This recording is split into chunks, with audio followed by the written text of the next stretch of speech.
سرد و تنهایی، پیموده راهی درد و تنهایی.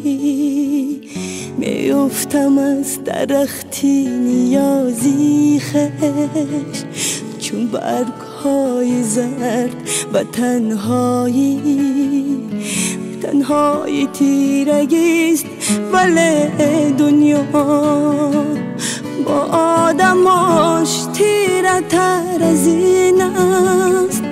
در شانه های خستم ای مردم، گلواری پاره پاره ی نسرین است. از من برفت هرچی که در من بود، از من برفت شوقی شکوف تنها، از من برفت امید فردایم،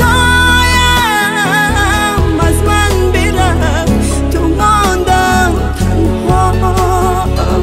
از من برفت هرچی که در من بود، از من برفت شوقی شکوف تنها، از من برفت امید فردایم، از من برفت تو ماندم تنها.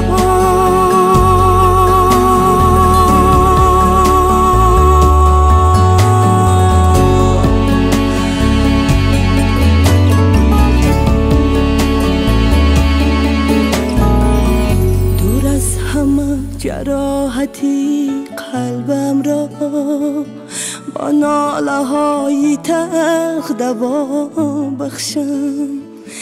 خاموشی های خانه سردم را با گریه های خشت صدا بخشم.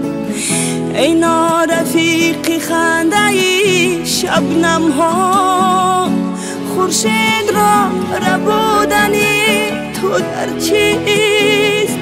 آخر برای من که پر از آهم، دنیای غصه های خودم کافی